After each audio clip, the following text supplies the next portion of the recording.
Welcome to the Miniatures Paintbrush. Today we're going to talk about painting up this Reaper Miniatures female Wraith. Enjoy!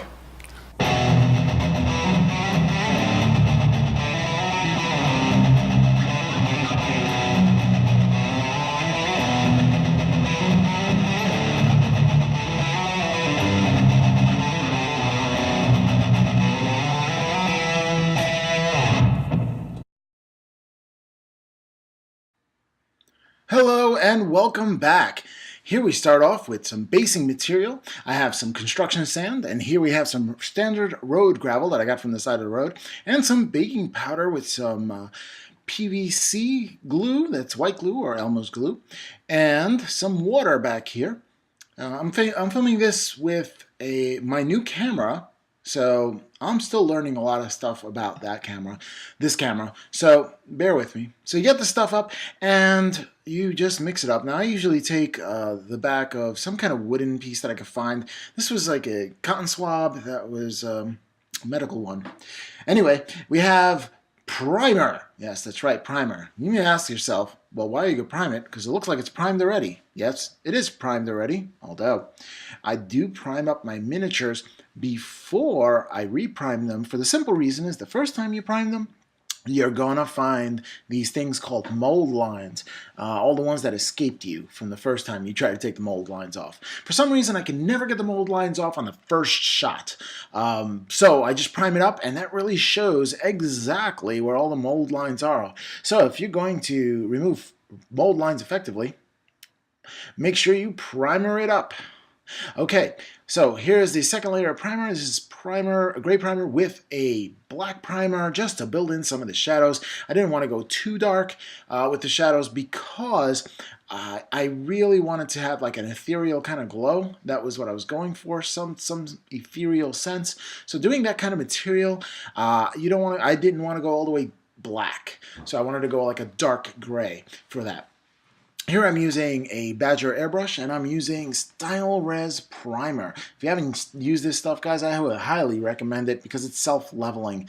That means even if you botch it up, and a clumsy person like me can botch it up, even if you botch it up, it's self-leveling. That means it goes into place and it behaves itself quite a bit. So here I'm just doing some spot. I lower the PSI to the airbrush to about, I would say, 12 to 13 pounds per square inch. Now this is pretty tough because you get a lot of tip dry when you do it that way. All right, so here I am with some white primer, and I'm just trying to get some hot spots. Now I'm doing outsource lighting or other source lighting, which is not coming from the zenith of the miniature. That's what they call it, zenithal highlighting. But actually this other source of light, which is not the sun, it's this lamp. And that means all the light's coming from this lamp and going onto the miniature. So I'm trying to recreate the light hitting all the folds at a certain angle from that. This is all under shading. And the reason why you want to undershade your miniature is you can do everything grayscale and then just put a nice glaze or a couple of glazes on top, and it really just cuts down the amount of work that you have to do to get a great effect. And anything that cuts down the amount of time that you're spending on building up something to create something and get the same effect, and you just take those shortcuts, you take those tricks, you take those tips, and you utilize as much as you possibly can to get that done. Some people like to paint miniatures to get it done and get it on the table and to have it look nice at the same time. And if you're going for that, if you can achieve the effects that you desire in a quicker and less steps in a quicker fashion, one thing you'll never get back is the amount of life you spend on any project, because you can't get minutes back. You don't get time back. It's the one resource you do not get back or replenish. So once it's done, it's done. So you want to be more effective and efficient as possible to be able to get as many things accomplished as you possibly can. So if miniatures painting is your goal, you want to get a lot of them on the table for a game, let's say, like a war game or something like that, you're going to want to make your time painting more efficient. Enjoyable, but also as efficient as possible. And that's what I'm about. I do like the zen that I feel when I'm painting these miniatures, and at the same time I do like that I'm getting things accomplished. It makes me feel good. And did I do a perfect job? No, I didn't.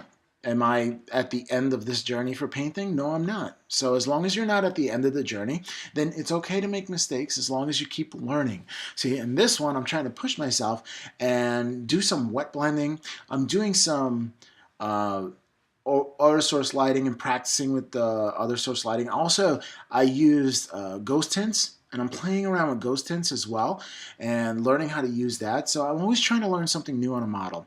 Now, this is a Reaper Bones model, and it's the female Wraith, which I think is hecka cool looking, and possibly a proxy for a death model, maybe a Banshee or something on the field for Age of Sigmar, for friendly games, of course.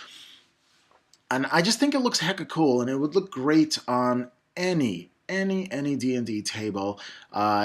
Think the I think the challenge rating is at 5, so level 5 party would be able to take it on. I wouldn't definitely do this for a level 1 party for playing D&D. So there's a lot of uses for this, and I do love that. I like the versatility of these models, that I can be able to use them from one game to the next, and try to get as much use as possible, because I want this to be more than just taking my miniatures and putting it inside a case, and that's it. That's the end of the journey. I wouldn't mind taking these things to competition. I wouldn't mind taking these things out for a game or two, for any kind of in a gaming event possibly, and really kind of show off what I did, and get validation for all the hard work that I'm putting into these things.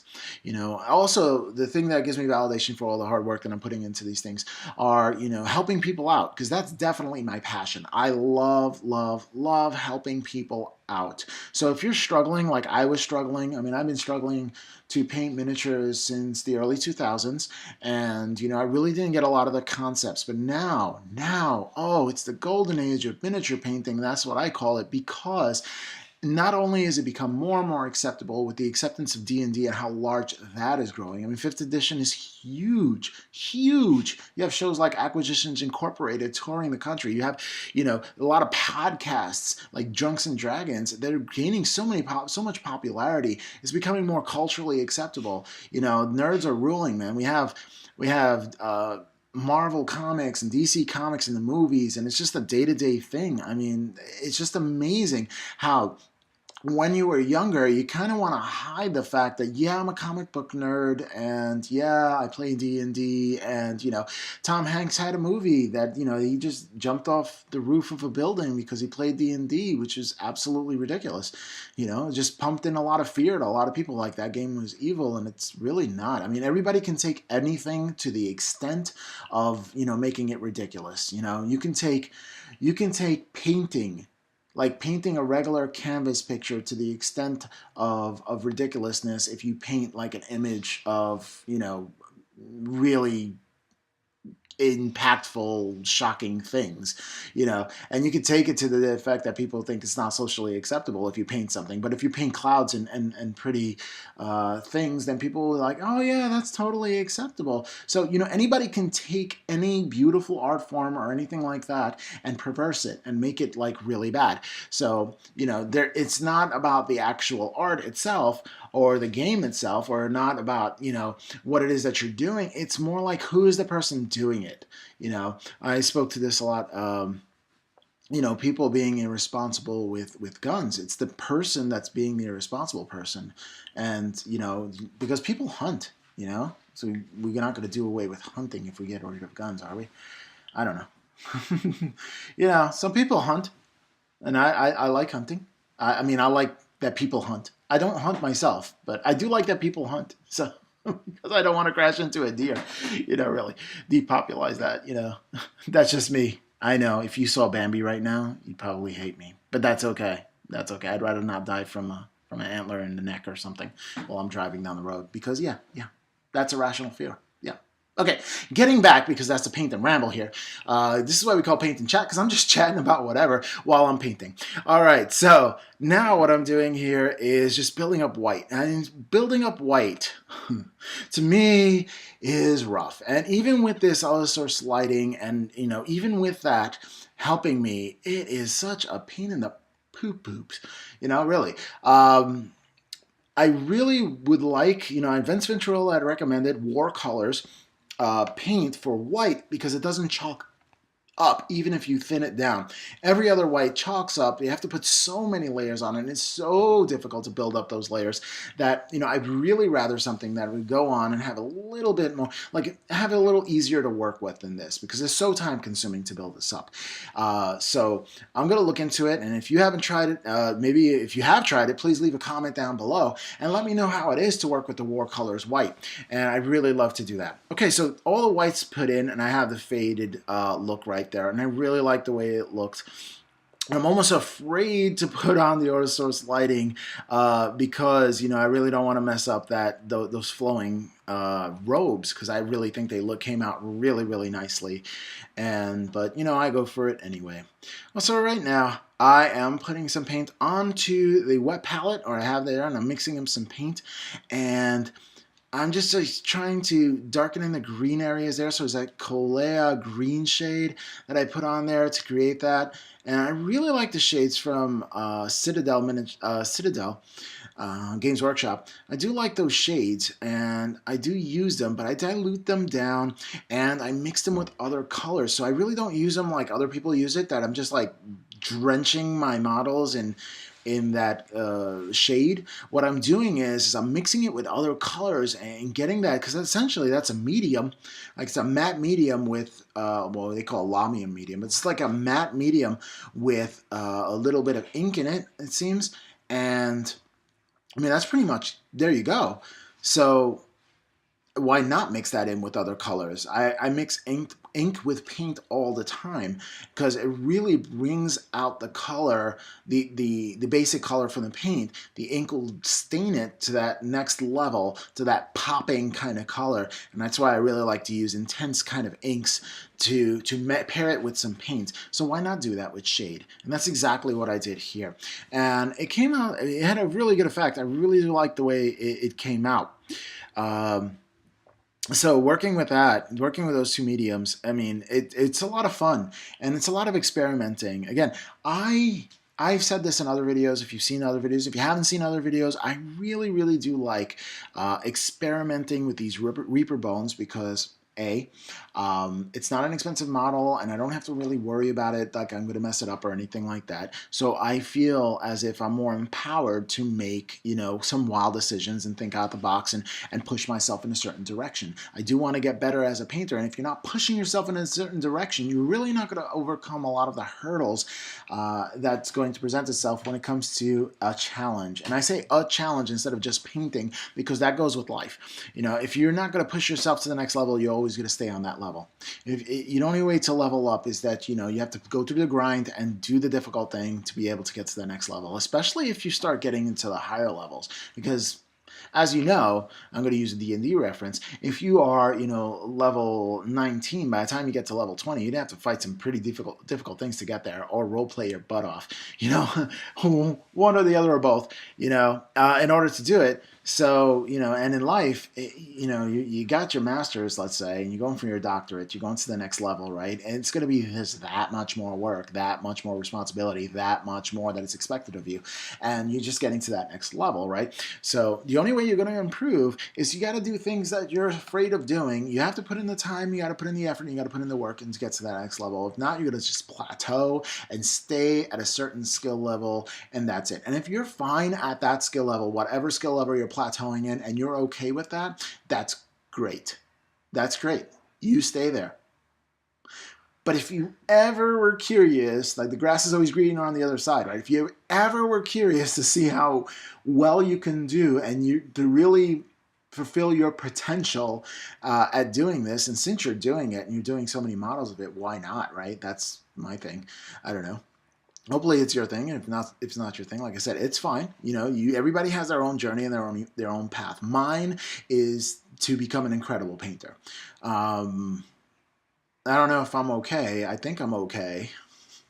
I don't consider myself great, but I'm learning, and I'll get to that point at one point where other people consider me great, because I am my worst critic. I have to tell you this. I don't think I don't think very highly of my skills and things because I know I can improve. And every time I look at one of my pieces, the only thing I see are the mistakes. Like, oh, I could have done that. Oh, I could have done this. Oh, I pushed it too far with this. Or I didn't push it enough with the contrast with this. Or I could have done this. And I'm constantly beating myself up. I shouldn't. I really shouldn't. But at the same time, if I want to keep improving, I can't say to any piece that I've ever painted that this is perfection. I never could say that. I could never, ever, ever say that. So, you know, I think they look cool, and I won't stop until I feel like they look cool, but I have to call it done. I can't just say, this is it, this is the end of the road, this is perfection. I say, you know what, I'm going to call it done for now. This is it for now. This is the level I want to take this miniature. I'm backlogged with, you know, about 1,000 miniatures, I guess. So I'm not looking back either. And what I do have when I don't look back and I don't go back to the miniature to be able to push it to the next level is because I have the opportunity to build it up from the beginning again and remember the process again and then fix any kind of mistakes that I made that time. Then I'll probably make different mistakes, you know, because again, I get to that next level, that's great, but I want to keep pushing myself to the next level, to the next level, to the next level. And I want to get to the point where, you know, I just like, yeah, I'm just going to casually paint the miniature. Yeah, I'm coming home with a crystal brush winner. And that's, for people who don't know, Crystal Brush, the championships, the big boy of the miniature painting scene here in the United States. Crystal Brush happens at Adepticon. That's a convention for miniature wargaming. It's the biggest one in the country. And if you are a pro painter and you really want to test your mettle with some of the best painters in the entire world for miniatures, you are going to Adepticon. And if you bring home a crystal brush, wow.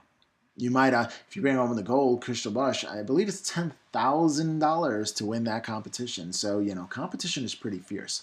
So if you go and you can, like, I guess my ideal perfection would be able to go and, you know, just paint up a miniature for like a month, and give it that detail and stuff like that, and go win crystal brush. Yeah, I don't ever see that happening. You know, some people paint, pro painters paint for like a year, and you know, still they're just pushing paint to the night of the competition. They're pushing paint to get it to that level. So you know, yup.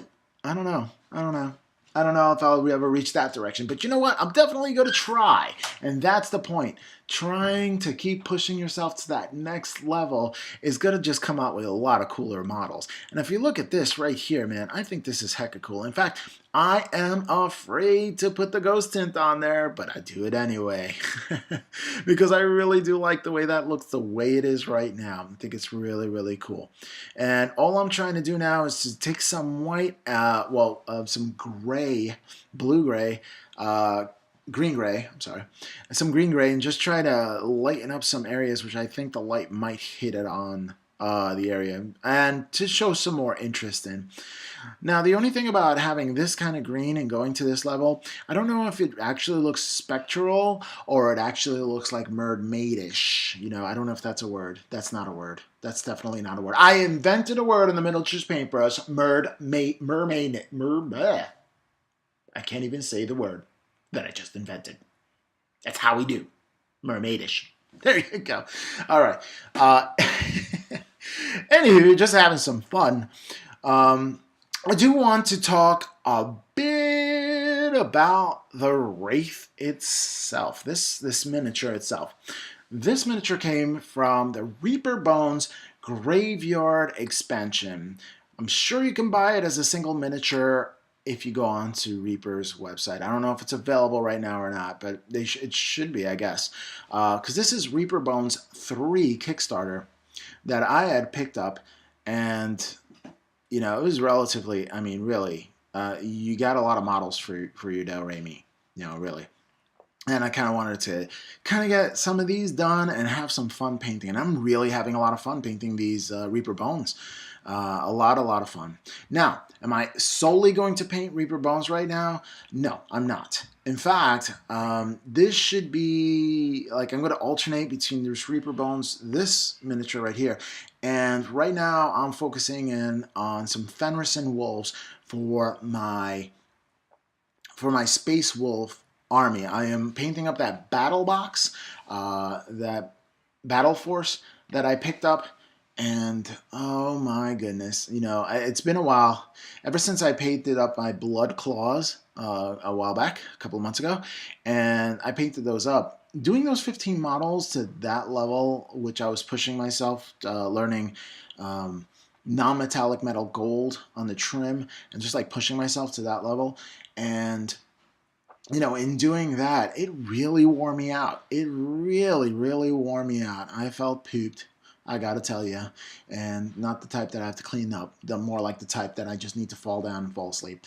And it started to wane on me. Like I didn't want to push on to the next miniature in that box set. I wanted to do something fun, something whimsical, something I didn't have to stress about or like get any kind of anxiety that I might mess up or anything like that. And definitely not having 15 miniatures on your plate right in front of you, because I don't batch paint. I don't batch paint for the simple reason is like every miniature has its own thing, to me. Like each miniature is an individual to me, which is insane to most people. But then again, I'm not trying to fill these armies. I mean, not anytime soon. I will paint it and it'll take as long as it's going to take. And that's it. That's the way I am. If I'm painting for the rest of my life, then I will be a happy person because I enjoy painting. So, I mean, oh, you're going to do something you enjoy for the rest of your life. That does not sound bad. That does not sound bad. And I'm not really a tactician, like at all. So I need to watch out for that, to get into wrapped up into tacticianness, because a lot of people who are tacticians, like they really, really draw themselves into the tactics of the game. And that is really, really cool for competition. I don't think I'll ever, I don't know. I'll probably enter a competition to be one of those people in the low part of the totem pole to get completely demolished and to say that I did it. I have to try. I say that I try everything at least twice. That's my motto in life. That's how I live my life. Try everything at least twice. Yeah, it might not have worked out the first time. Maybe it was just a bad day. So I try it again and see what's going on, right? So I'm definitely going to try out a competition for a tournament. That's what it's called. I'm going to try a tournament. I don't know, anytime soon, maybe next year at the Nova Open. I'll register for a tournament. And hopefully, speaking of Nova Open, hopefully I get a couple of classes. Like I'm really excited about the classes. Like I took two brush blending technique, and it was absolutely an eye-opener, to hold the brushes the way I did and to push the paint in the way that I never thought, I never really thought of pushing the paint in that way. But I really dragged a lot out of it, and I felt more comfortable as a painter after taking those classes. So guys and girls, if you're watching this video and you've never registered for a painting class, I would recommend you find good artists out there, look at their work, look at those blogs, and take a class. It really does up your game. So about this miniature, again, coming from the Reaper Bones Kickstarter, I got a whole lot of miniatures in there, and it was just a lot of fun to have all these Reaper Bones and to be able to challenge myself and have fun with these models. I wanted to talk a little bit about the Wraith itself and how it's actually perceived. I know the Wraith itself, where this model was based on, a lot of them are, well, the first Wraith in a game that I've ever seen, it would come from D&D, and it was actually, this is one of the miniatures, or one of the monsters in D&D when it came out in 1974. That's, ironically, the year that I was born. I was born the year D&D was born. Like, is that destiny or what, right? So a Wraith. Let's talk about the Wraith. A Wraith is an incorporeal creature born of evil and darkness, despising light and all living things. A Wraith drains the constitution of living creatures, turning them into new Wraiths upon death. The Wraith is powerless in natural sunlight and would flee from it. A Wraith is always lawful evil. A Wraith appears as a sinister and spectral figure robed in darkness and has no visual features or appendages except for its red, glowing eyes. Now, you see now, I did not paint red glowing eyes because there are no eyes to paint. Not on this miniatures anyway. So there goes that. But that was in 1974. Again, the year I was born was the year D&D was born. So there's that. Also in 5th edition, a little bit about the Wraith. A Wraith is malice incarnate, concentrated into an incorporeal form that seeks to quench all life. The creature is suffused with negative energy, and as mere passing through the world leaves nearby plants blackened and withered. Sort of what I feel Nagash would do if he was anywhere near anything living.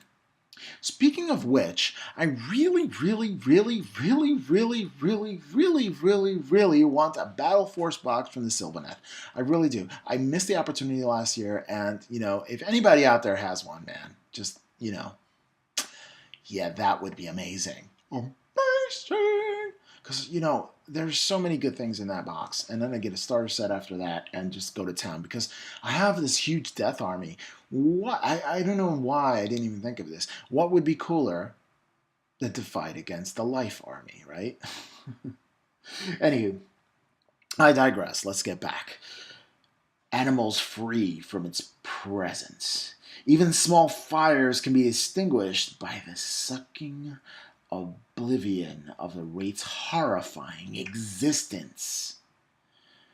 When a mortal humanoid lives the base life or enters into a fiendish pack, it consigns its soul to an eternal damnation into the lower planes. However, sometimes the soul becomes so suffused with the negative energy that it collapses in on itself, and it ceases to exist the instant before it can shuffle off to some horrible afterlife. When this occurs, the spirit becomes a soulless wraith, a malevolent void trapped in the plane where it died. Almost nothing of the wraith's former existence is preserved. In this new form, it exists only to annihilate other life. A wraith can be moved through solid creatures and objects as easily as a mortal creature moves through fog. A wraith might retain a few memories of its mortal life as shadowy echoes. However, even the strongest events and emotions become little more than the faint impressions, leaving fleeting as half-remembered dreams. A wraith might pause and stare at something that is fascinated in its life, or it might curb its wraith in the acknowledgement of past friendships. Such moments come rarely, however, because some wraiths despise what they were as a reminder of what they have become. Wraiths can make undead servants from spirits of humanoid creatures that has recently suffered a violent death. Such as a fragment of woe becomes a specter, spiteful of all that lives. Wraiths sometimes rule the legions of the undead, plotting the doom of living creatures. When they emerge from their tombs to do battle, life and hope shrivel before them. Even if a wraith's armies are forced to retreat, the lands of his forces are occupied are so blasted and withered that those who live there often starve and die. Now, wraiths do not require air, food, drink, or sleep. That is just bad businesses right there. That is bad business. I mean, my goodness. Horrible. That dude's not having a good day. That's all I can tell you. Yep. So here I am with the 2-brush blending technique. That's what I'm doing. I'm holding 2 brushes, just, fiddling around with one brush or another, just trying to get, So now I'm holding that in, and just all I'm doing is void blending some of this, trying to get the blends just perfect. And that's kind of tough. It's tough to get the blends perfect because, nothing is perfect. So, going back and forth with this. And all I'm doing is pushing the paint around. Whenever you want to do some blends with a brush, you just need to push some paint around. And that's all there is to it. It was a lot of fun. Now, I did challenge myself on this miniature with another aspect, and the other aspect that I challenged myself in the miniature with is using very large brushes. I was told that as long as the tip of the brush it comes to a point, and it's a nice point, then you should be able to do details with a larger brush. And it's better to do it with a larger brush because those larger brushes hold more paint. Makes sense. So I'm playing around with void blending. I'm playing around with using two brushes. I'm playing around with larger brushes, all for the sake of learning new techniques. And I really think that it makes a huge difference to have enough paint to push around, so you don't have to keep dipping every time you're painting. Speaking of painting, if you haven't tried this before, I'm using in the background a homemade wet palette. That's right, a homemade wet palette. That means all I did was take, if you haven't heard of wet palettes before, all I did was take some paper towel, put it in a Tupperware. I put like 4 to 6 sheets of paper towel, and then I put parchment paper on top. I fill it with distilled water. I put parchment paper on top, and just gotta be careful when you cut it. I always cut it too small, which is fine. It fits in there, and it has edges. As long as you don't put paint on the edges into the paper towel that you put down, it should be fine. And then put the parchment paper. Here I am, just getting some green gray and some black. And this time I'm just really deepening in the darkest shadows. Really bringing that in. Okay, so while I'm doing that, I do want to tell you about the parchment paper. So when you put the parchment paper on, I realized that it starts curling on you. If it starts curling on you, just turn it around so it can curl the opposite direction. If it starts curling on you again, turn it around again, and it'll start curling on you yet again. Usually after the second time that you go for the front to back, it stops curling completely and you're fine. And it just starts working. At this point, you want to get rid of any air bubbles that you have underneath there. So just really great way to use your paint, because when you're putting your paints and you're blending and stuff like that, if you're putting it on a regular surface, it is going to dry out. And if it's going to dry out, then you're really gonna have to A, waste more paint, B, have a different consistency of paint as you're painting, which affects your miniature. You're gonna start seeing paint lines. It's not as thin as it used to be. And if you get the right consistency, you don't keep that right consistency, because as it's drying, it's going to change its consistency. Now, if you have a wet palette, it remains wet on the palette. So you have the same consistency of paint constant throughout your painting process, because these paints will last for, I found, for about a week, sometimes longer. And that's more than enough time to really get in there and really paint up what you need to paint up.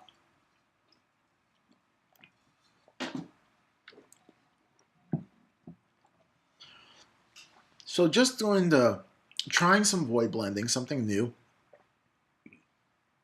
Painting in the shadows, really bringing in. I've always been afraid to put wet paint in there and void blend it, because I keep on saying I'm going to mess this up, but I'm not. It's like a Bob Ross moment. You have a great scenery and everything else is great. And then you put a blob of paint right in the middle of it. And you're like, oh no, I ruined it. But then, you just work it out and it becomes something even more gorgeous and beautiful. So that's pretty amazing. And that's what I'm trying to learn here. Build that confidence to the point where I can blob some paint on the miniature and then just like fade it out and make it work. Knowing to do that, being brave, first you have to be courageous. Second, you kind of have to have an idea of how the paint will go. Like, got to know where the shadows are. A, B, you got to know how the paint is, because every paint has a different kind of viscosity. It has a different kind of like texture to it. And every paint has a different trick that you need to work with it in order to get it just right. And if you're working with these things to get it just right, you actually learn how the paint behaves. And once you learn how to paint behaves, then you can do the different tips and tricks with it. Like putting on the miniature, knowing that you have a certain amount of time to get it blended, knowing that if you put it on the miniature diluted, it's not going to chalk out on you, it's not going to separate on you, it's not going to have bald spots on you because, you know, the water tension and everything else. Knowing when to use medium and when not to use medium, and thinning mediums. And if you want a video about using thinning mediums, I have one right here on the top. I don't know how that came out with the pop filter, but I'm definitely going to check that out. So yeah, I do have that up there, and I did one about painting mediums, on thinning mediums especially. So you may want to take a look at that. Okay.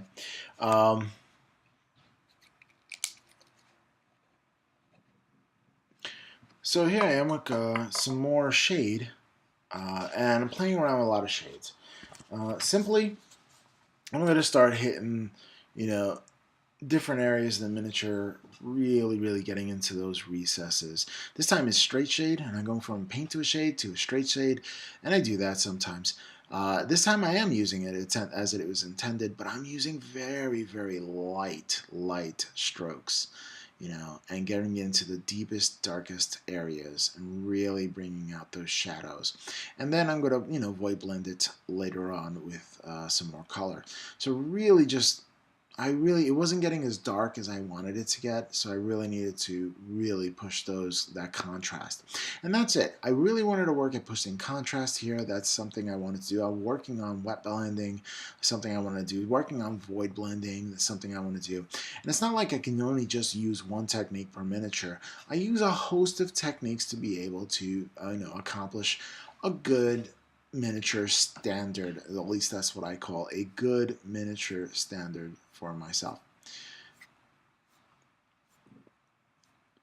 And so far so good, you know, really. I never thought that I'd be able to, like, when I looked at this miniature, to be honest with you, I was a little intimidated on how it's, you know, developing and coming out. I was like, oh no, you know, this is like when I saw the miniatures, like I didn't know really how to plan for it.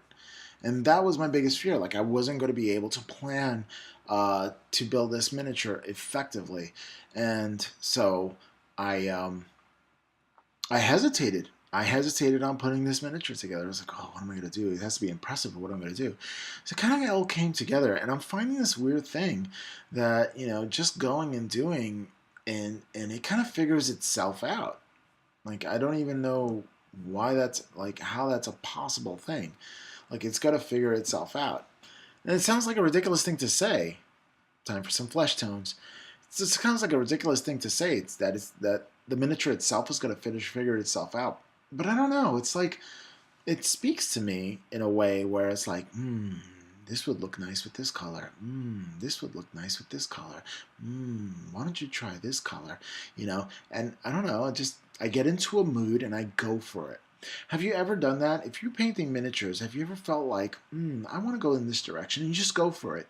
You know, because that's how I paint my miniatures. Definitely. And so, I don't know if these green shades look like that on their sea thing, or it looks more spectral. Guys, comments down below. Does this look like an underwater scene, or does it really look like a spectre? Aha.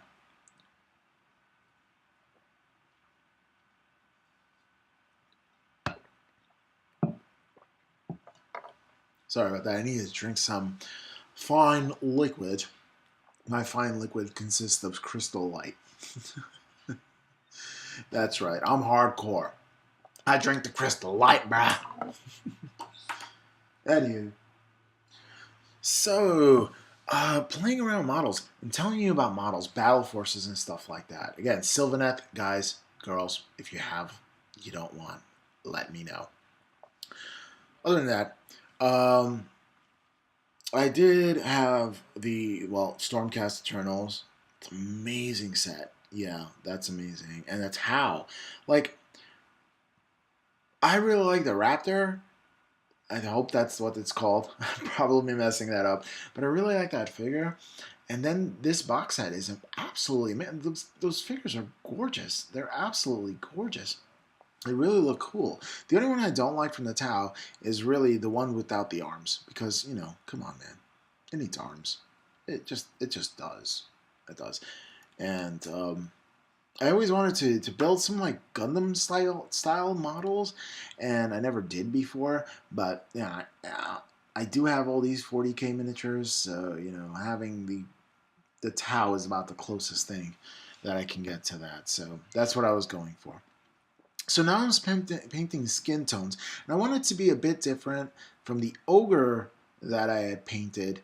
So I kind of wanted to go for, I don't know, like a greenish. I knew I was going to paint over it with the yellow, so, I was just going for the same type of recipe. So I'm using basically the same colors. The only thing that I'm omitting here are any red tones. And I know that people liked, when I put it on Facebook and stuff, they really liked that I used the purples and the shadows, which was, Arbuckle's brown that I used for the shadows. And they said it was like necrotic flesh or something. When you see that model in person, it really doesn't look undead. What it does look is quite alive. So I guess it's the picture transition. It doesn't look right. Like this model here, I took pictures of, but honestly, it looks so much better in person than the pictures can justify. And I tried, but I don't know. It looks really cool. Actually, the video looks cool. When I take the pictures later, for some reason, I don't know. Just again, I'm my worst critic. So okay, so you go into a medium flesh tone, and what you could do with that, you could do a base coat, and that's what I did here. And then I'm going to take like a lighter flesh and just do like a mid-tone type of flesh, or I go there. So it's like a basic flesh tone, and I got that one from Valero Model Color. And then I do like a fairy flesh tone, which is from Vallejo Game Color. So that's the next one up. So that's what I'm doing. I'm building up. I'm doing the base coat, the mid coat, and the mid tone, and then the highlight. And I don't go too crazy with the highlights. Like I don't go too crazy with the highlights with anything in this miniature. I kind of wanted everything kind of muted and really not, popping. I think that doing the shadow, going from that light gray, blue gray, all the way into the green. I think that was the effect that I really wanted to bring out, and I wanted it to be subtle and muted, and I didn't want them to be too pronounced. And at the same time, you don't want it to be pronounced, but you really do want contrast. So it's a delicate line to build up, and I really do like that the features actually had, all these beautiful transitions without doing line highlighting. So I didn't really want to do line highlighting in this one. Again, wet blending was one of the things I wanted to do. I also wanted to, learn how to do texture of cloaks where it was a spectral cloth. I'm going to go for that and learn how to do that as well. And, some people are, painting and saying, wait a second, why would you paint the skin tones a skinny tone, like a skin-like tone, if it's a specter? Because I wanted to. I didn't follow any rule whatsoever except for the rule of cool. And for me, that looked cool, so I went for it. And that's the way it is. But I did omit the warm tones of the skin that I put onto the ogre just to, really not have it look like it was alive and it's more spectral.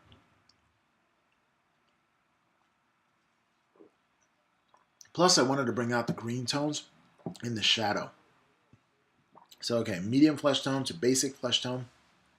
Here's my mid-tone. Trying to get all the paint, excess paint off the brush. I got too overzealous and I saw the brush was a little too loaded. So I kind of like take and wick that paint off till it's about right. And I do this several times. And when I paint, I do that. I go back and forth, and I'll wick off paint, and then go back and forth, and wick off some more paint. And, that's a thing. That happens.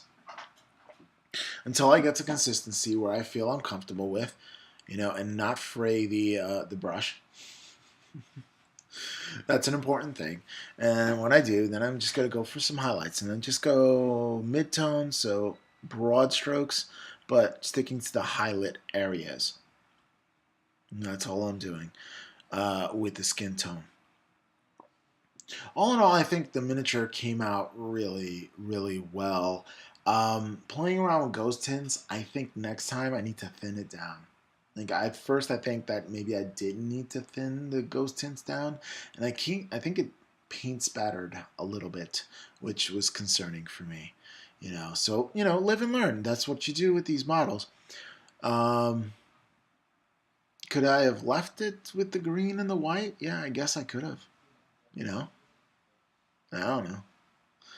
Or maybe I don't know. I had to try the OSL effect though. I mean, it came out all right, in my opinion. But look at it now; it looks pretty cool, and I might do something else like that.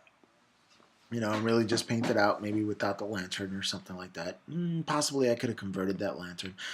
And the more I painted the miniature, the less crazy I was about that lantern, because that lantern is like off kilter. It's not straight. It's like off to the side. And I'm thinking, well, maybe that's like in the spirit realm. It kind of looks weird and funky and stuff like that. But I don't know. I don't know. Maybe I could have put something else on there, like the head of a miniature. Oh my gosh, I could have put a head of the miniature and just convert that and take like a 40K head that I have from my Space Wolf and make it look dead or something. I don't know. The thing about Reaper Bones is really easy to convert. It just really is. I mean, you take a brand new X-Acto blade and you just hot knife through butter. It just cuts straight through, done. You know, that's really, really cool stuff. And that's another thing, converting miniatures has been like scary for me for a long, long time. So, ugh. uh, Um, breaking down your barriers is part of the process of the journey. Breaking down your hangups. If you're scared to do something, then you do it over and over again. So this way, you're no longer afraid of it. Stand up to your fears, and they will be no more. Stand up to your fears, friends, and you will no longer have them. All right. I don't know a whole lot of detail about this because upon recording this video, malign portents is a thing, and I don't know what it is at this point, but they say it's coming out, and I'm really excited for death miniatures. If you haven't noticed, I like necrotic things only because, it's the Four Horsemen. I grew up with some rock bands, Metallica, and the Four Horsemen, and there's a lot of things that is pretty cool. Some Iron Maiden, and Eddie, and I don't know. I just always thought that was like everybody's afraid of death. So to be death itself is power. Also, I watched animes like Bleach, which is cartoony and stuff like that, literally. But they're Grim Reapers. I mean even Soul Eater. I mean, you have death in that one too. No, I'm just drawn to that. Like the vampires, the death, like being the Grim Reaper and all that. I'm drawn to that because we all are necessarily one day drawn to that, And everybody's afraid, but I'm not afraid. I have not been afraid of death for a very, very long time. Figured, accept it. It's gonna come. What are you gonna do, really? Hey, make the most of what you got. That's what you do. Don't get hung up by little things because then you're going to waste your life on little things.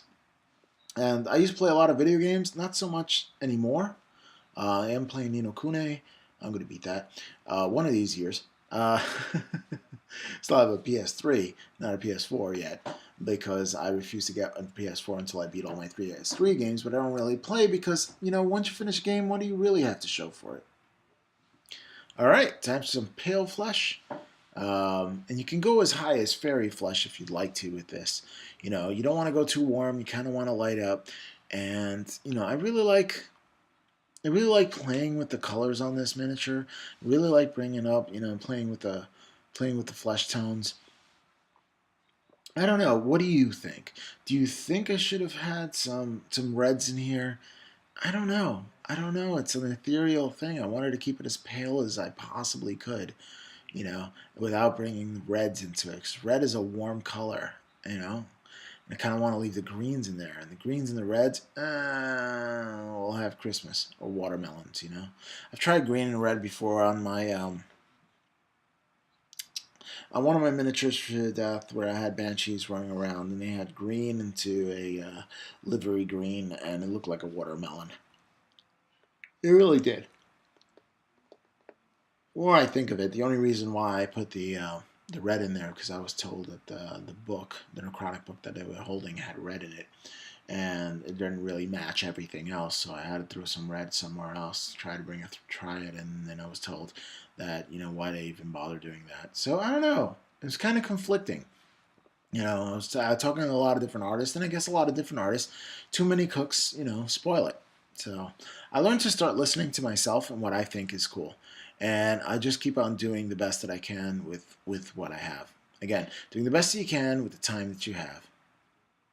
All right. This miniature is looking really, really nice with all those highlights. And you notice how I'm just touching the areas very, very lightly. All the paint is very thinned down, but to the point like of a glaze type of consistency. Because I really want some of the bottom showing through, giving it a dimension, and at the same time, I really want to bring out some of the colors and kind of make it pop for the flesh areas as well. I do believe that I kind of wanted to start going through a see-through, I guess, see-through kind of look when it comes to the cloth. But, how would you do that when you build them up? I mean,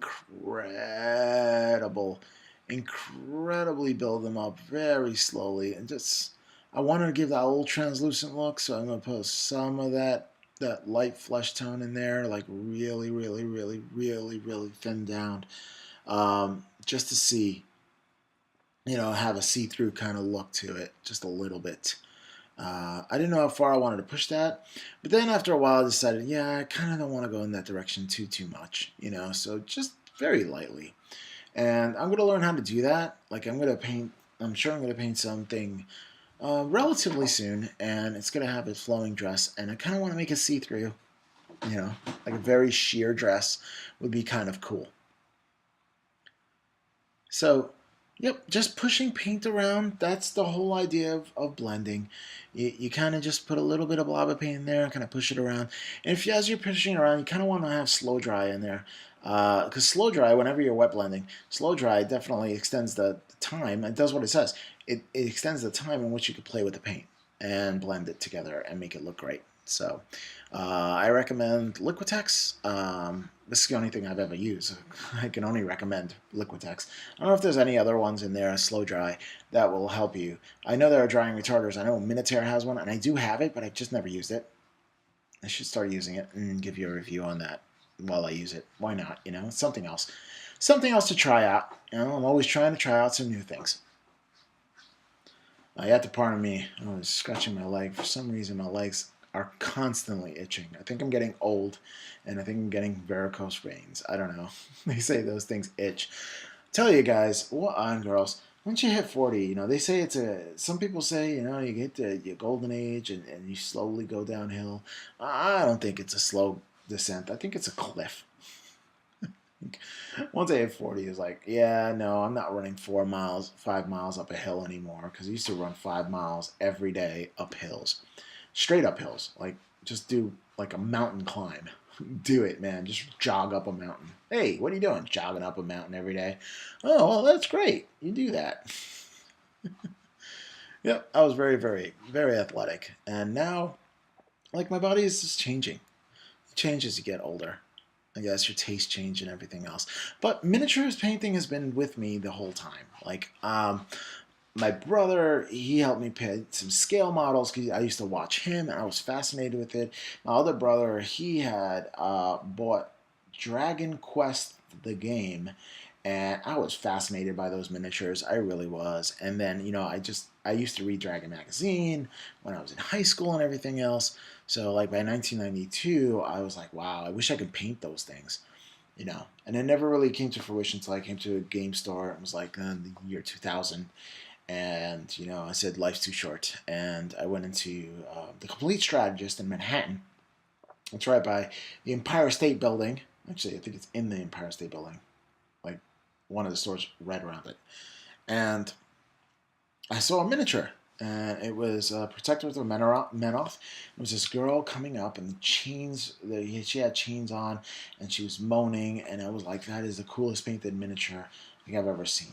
Now, I've recently gone in there, and I looked in the cabinets of the paint, the person that painted, I don't know if he's still alive, I haven't seen him, he's an older gentleman, and he said, I don't play, I just paint. And he won a Golden Demon. He's a Golden Demon winner, so he's gone to Europe, he's competed for the Golden Demon, and he's won Golden Demon in the past. I've seen one in the cabinet. So, I fell in love with this Protector of Minoth that he actually did, and I think is wonderful and delightful. And I offered him $100 for it, and he said it's not for sale. So then I offered him $200 for it, and he said it's not for sale. And then I offered him $400 for it, and he said it's not for sale. And then I offered him $800 for it, and he said it's not for sale.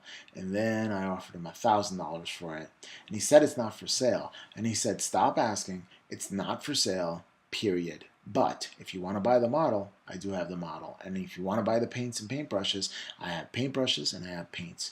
And you can do it yourself. And then you don't have to spend all that money. But you do have to spend some time to get used to the paints and stuff like that. So that's great, but I did not have the resources and the tutorials that I have out today. And that's why I really enjoy doing these tutorials, because I have been in a position when I started painting that I really didn't have the resources. I really did not have the resources to be able to improve my painting.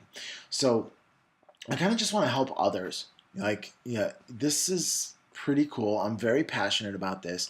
And if you ever had the inkling of wanting to do this, go for it. Life's too short, really.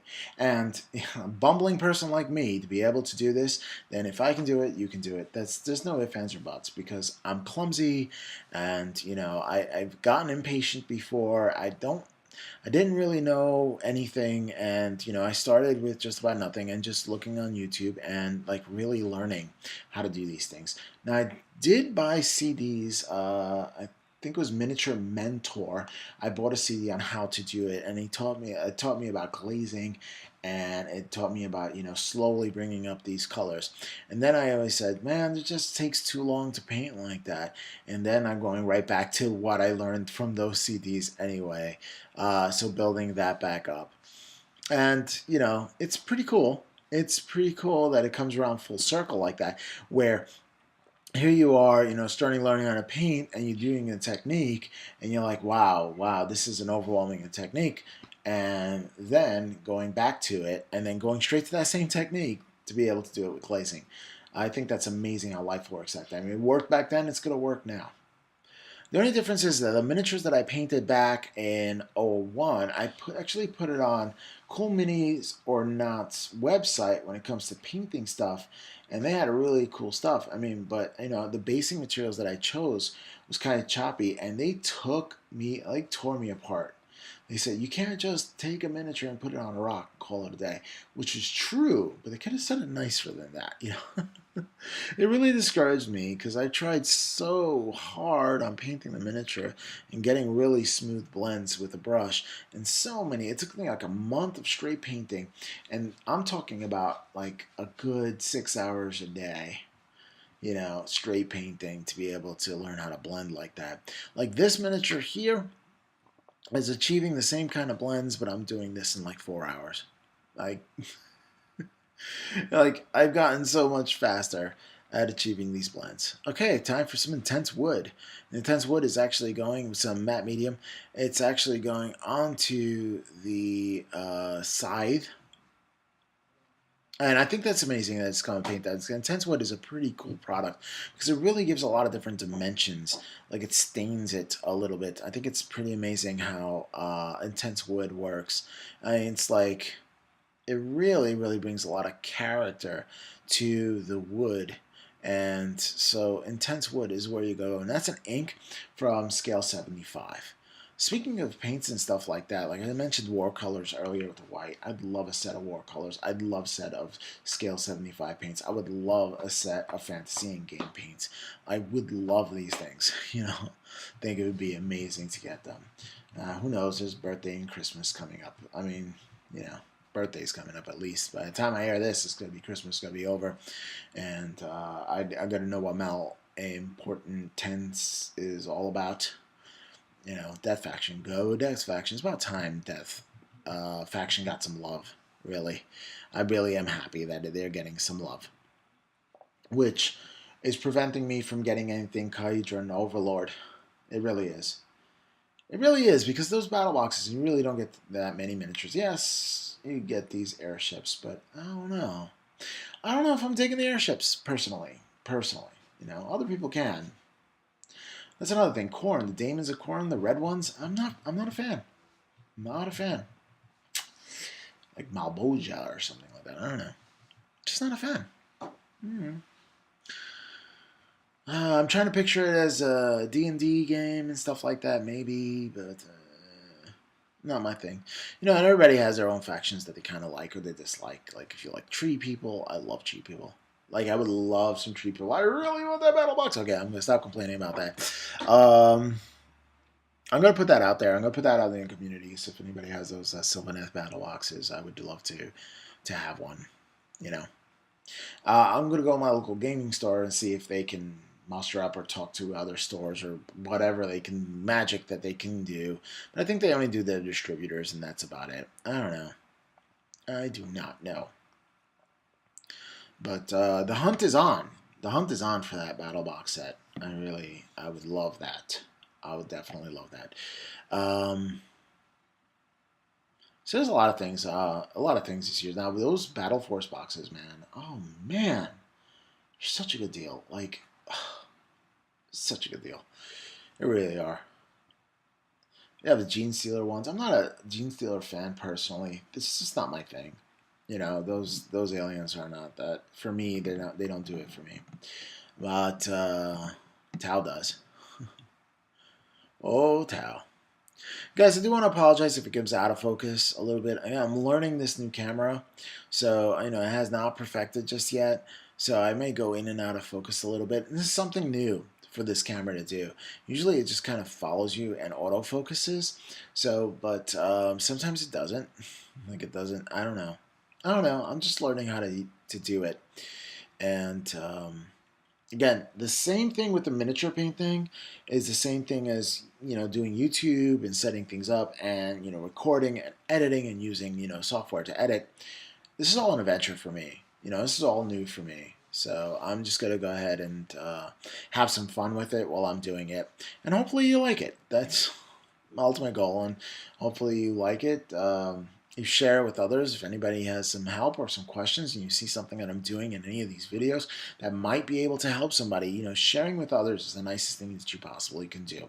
Because, you know, other people can gain any benefit from it, then it really just validates what I'm doing here. I don't have a Patreon set up or anything like that. You know, I'm not charging for any content or anything like that. There's no paywall here. I don't believe in paywalls, period. I don't think that's not my thing, you know. So, you know, I just want to be able to release content and not have any kind of paywalls ever, you know, because I'm on a mission. It's a bit altruistic, you know, and I don't want to feel selfish. I feel weird about that, accepting money. So this wood is pretty amazing. I do have to do variations, and I learned to do variations with the wood, and that means is like using other different colors, like a little leather brown, a little ivory, kind of mixed in, just to have like different colors when it comes to the wood. But for the most part, I mean, this is some good stuff. This is really good stuff. They give you different tonal variety with it, which I think is amazing. Again, using a very big brush to get some details with there. And, you know, it's really holding the ink very well. You're really holding paint very well. Only because it's, you know, larger bristles and there's just a bigger belly of the brush. And it's designed to hold paint. That's the point of it. So, you know, some people are painting with double zeros, triple zero brushes, and it's not really holding any paint. So if you're gonna do like eyes, okay, I can see it for that. If you're gonna do the glimmer on one little buckle from a small little belt, then yeah, maybe. But that's about it. Not to paint the whole miniature. That's a bit much. So there it is so far. I really like the shadow transition. I like the wood kind of feel to it. I do not like this. Those things are really, really glossy, so I kind of just like tone it down. Okay, time for the lighting effect. I'm going to use some ghost yellow, and I did not. Here's the brave part, because, kind of like the way it looks now. But you know what? I'm just going for it, man. Just going for it. So scary. It was really scary. And just trying to bring it up ever so slightly. Now, what I should have done is check the tip, because I think it started blob spraying on there a little bit, and I had to clean that up afterwards as well. One thing I did not put onto this miniature that I did off screen was I always seem to forget to put on the realistic leaves that I get from Green Stuff World. Now, Green Stuff World puts out these hole punches where you can punch out leaves of just about any material. But these are not those. These are actual birch tree seeds that if they dry, they look like little leaves. So that's what I'm using for leaves currently.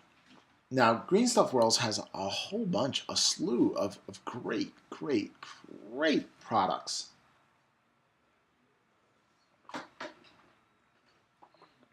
Pardon me, I had to drink some more elixir of the Crystal Light.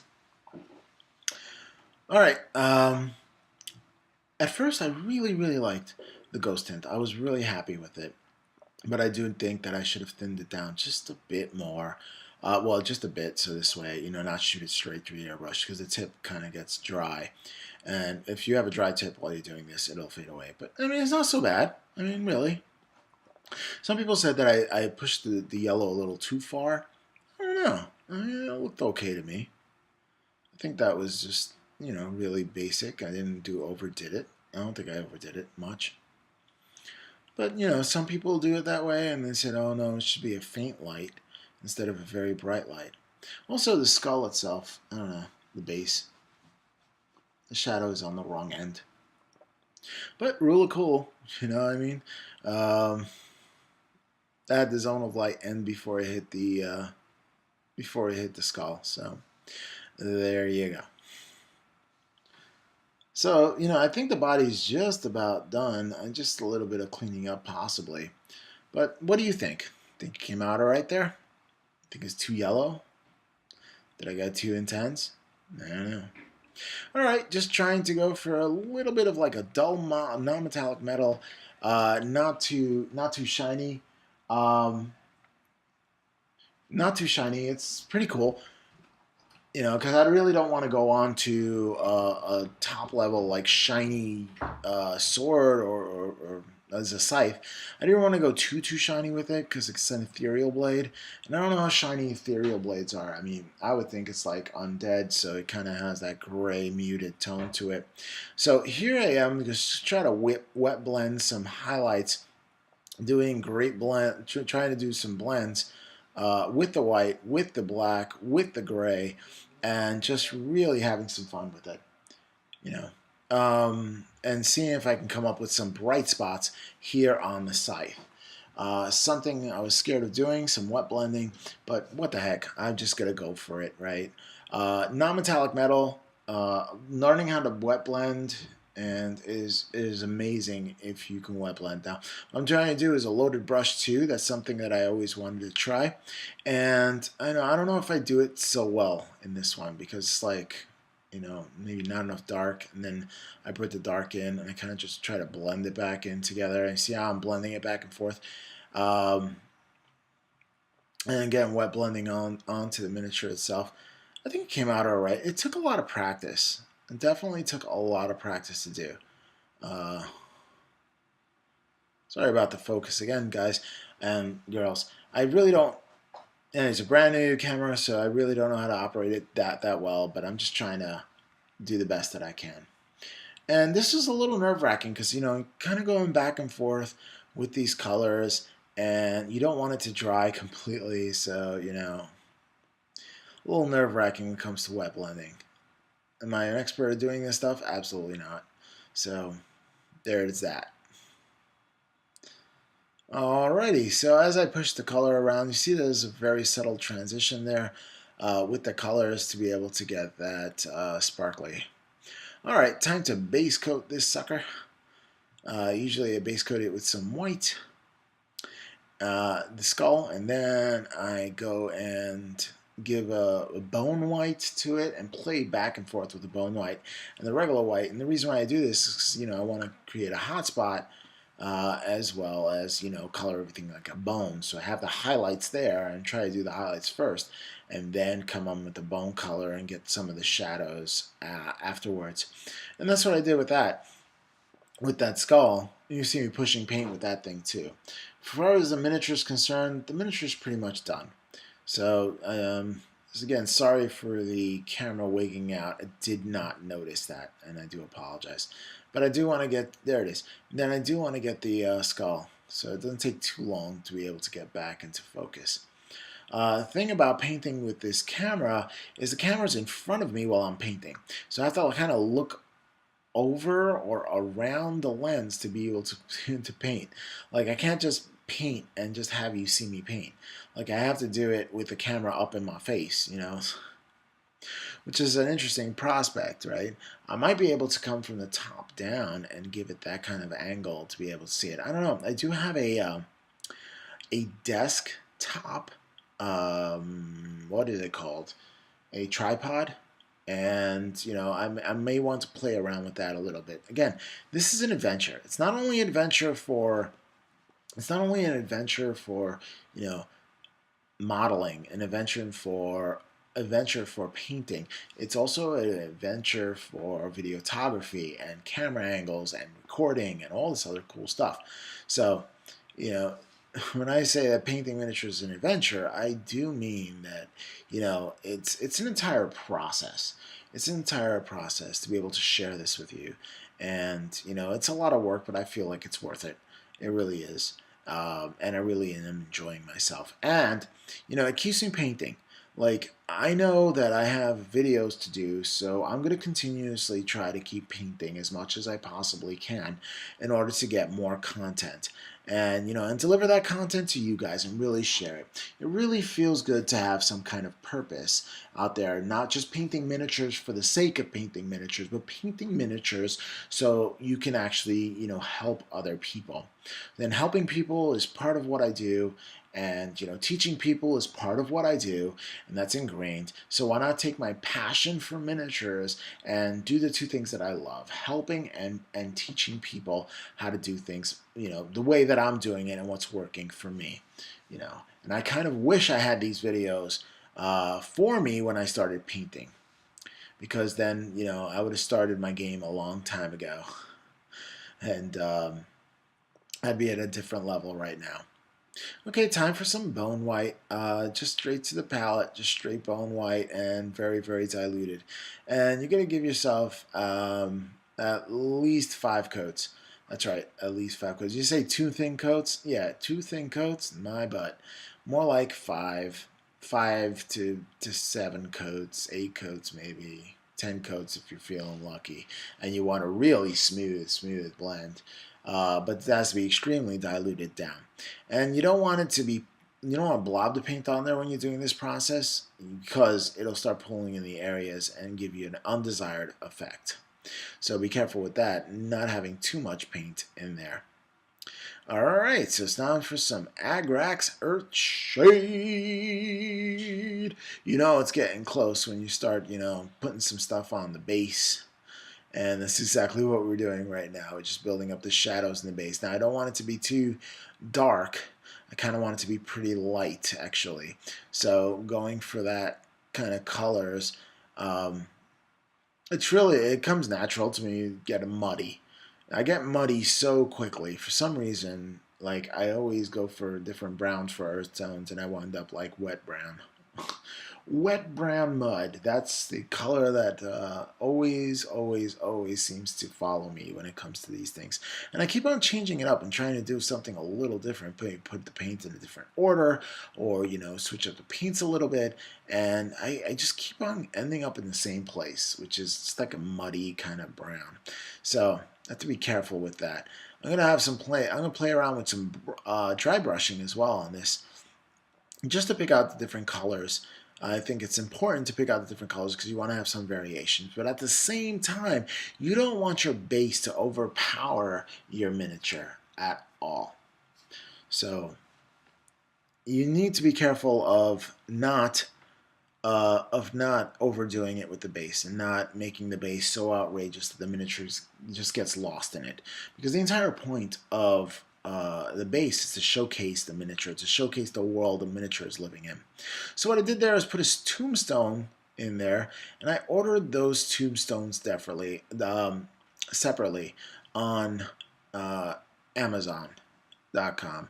I guess you look at graveyard tombstones, heroic scale, or D&D scale, or I forgot. I think I put 35 millimeter or something like that. So look for those, and you'll get some tombstones, or you can have some tombstones possibly left over from a previous build or something like that. So if you're into that, there you go. You have some spare sprues and extra stuff, and that'll brighten it up.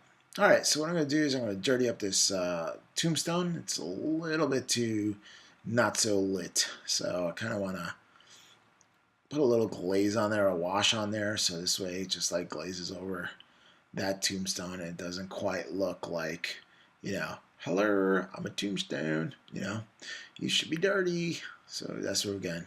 Now I didn't really dirty up the Spectre because it doesn't really have any cloth. It's kind of like smoke-like.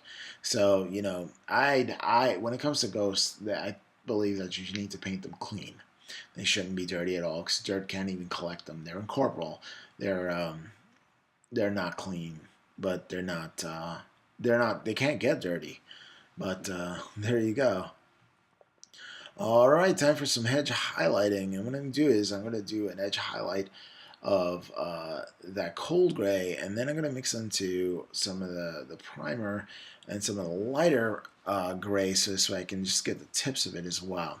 So just going around, getting a feel for the edge highlighting that I'm going to do on this tombstone, just to make it pop a little more, because it is way too dull. And I mean, it's a cool tombstone that I have laid down there, and I wanted something a little different, so we did a little tombstone there, and I didn't put it on the back, but I put it laying down because I didn't want it to obscure any of the detail. So I kind of laid it flat, which is a little bit different from it's a departure from my norm. Usually I have any kind of basing materials, I have it on separate levels, and maybe not as flat and have some texture to it, or possibly put it in the background or something like that. But nope, I didn't do any of that. I left it flat, and then she's coming from the flat one right there. So there's a lot of different directions you can go with your basing materials. Just changing the direction of a tombstone means a lot, and I do mean a lot. So working on that base. I'll tell you, it was fun doing this model. It was fun painting up something with a base there already. Usually everything I do is in sub-assembly. Everything. When it comes to anything Games Workshop, I don't do it this way. I do not put the base on there and then just try to paint the base later on. I'm way too intimidated by Games Workshop's models in order to do that. Because I'm so deadly afraid of messing up, because I know how expensive these things are. And, you don't want to waste your money. You just don't. I don't want to waste my money. I want to get my money's worth out of things, so I need to be careful. Let me drink some more elixir.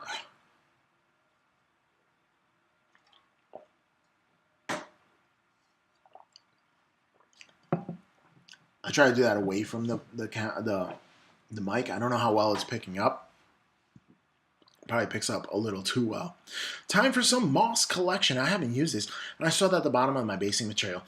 So I kind of want to get that in there, some of that moss growing in there. And you don't need a lot. You really don't. But what you do need is you need to shade it at least or paint it somehow, because everything else in the miniature's life right there is painted. So yeah, you kind of want to paint organic material if you're going to attach it. Now a little bit of PVA goes a long way when it comes to attaching these things. So I kind of want to get rid of some of that green, like livery green in there, because we haven't used that at all for any of the miniatures. So, you know, you really have to be careful with that. But, yep. Came out pretty well. And some Agrax Earthshade as well. This is another Agrax Earthshade dip. Yep. Right there. And mixing that in and getting that tonal variation with the green. And I'm wet blending there, so, you know, just throw that Agrax Earthshade in with the green, just to give it a different kind of tonal, like give it that green to brown kind of transition, and, you know, really get the feel for the environment that it's in. Don't want anything neon-y. Neon-y is another word that I invented because it doesn't exist.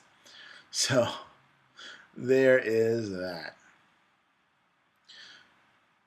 Pretty cool, just hitting the leg. I think I touched it just a little bit with that brush, and I didn't want to get any of that shade onto the skin part, because I want the skin part to be just that, just the skin part, and nothing else. It shouldn't do any double jobs or anything like that. It shouldn't lead any secret lives. The secret life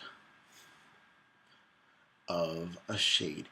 All right, again, just more of the same, getting that moss, that lichen, or lichen. Yo, that was lichen, yo. I had to at least once, or at least once. Looks pretty good again. I forget to add the leaves onto, like, record me putting the leaves on, so I really do apologize for that, but you will have the pictures.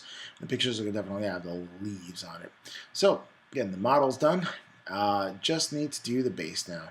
And what I'm going to do is I'm going to do something a little different. I'm going to have some of that gray with the black, and let's have a really dark gray as a base, just to change it up. Now, I watched a video recently on Tabletop's Minions where Sam Lynn said, you know, don't paint the bark as part of the miniature or the base, because it's going to draw your tight line to that. If I want to add some dark colors, I want the darkest part of the miniature to be on the miniature itself, to really add that contrast.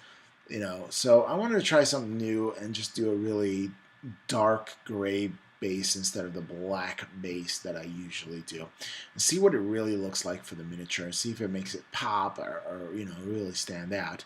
I'm not sure. So I've always done black bases so far. This is the first time me doing a very dark gray base, and I'm kind of curious to see how it comes out. So this is amazing. This is an amazing model. This is an amazing experience, and I'm so happy that you came along with me for this ride. My next model should be the Fenris. I'm working on the Fenris Wolves from 40K, and that is from my Space Wolves collection. So that's going to be a thing. I don't know if it's going to be sooner or later. I'm not sure about the timeline when it comes to these models. I try to keep it consistent, but you never know. You know, life happens sometimes. So I pre-record some of these builds and stuff like that, so I can really get ahead of the game. When I get ahead of the game, it allows me to do larger builds that take a longer period of time, but not interfere with the flow of how many videos are going to come out, which is once per week on Wednesdays. And sometimes I do a Saturday special, usually a video response to another YouTuber or something like that. Or if I can go to a show or something like that, I usually put it on a Saturday, or some event that I'm holding. I'm going to start doing painting classes at my local game store, just to help people out, some beginner stuff. So that's going to be a thing, and you're going to hear that in the future. This is an excellent model to build, and I highly recommend it. Reaper Bones, female Wraith. All right, thanks for joining in for the journey. Peace.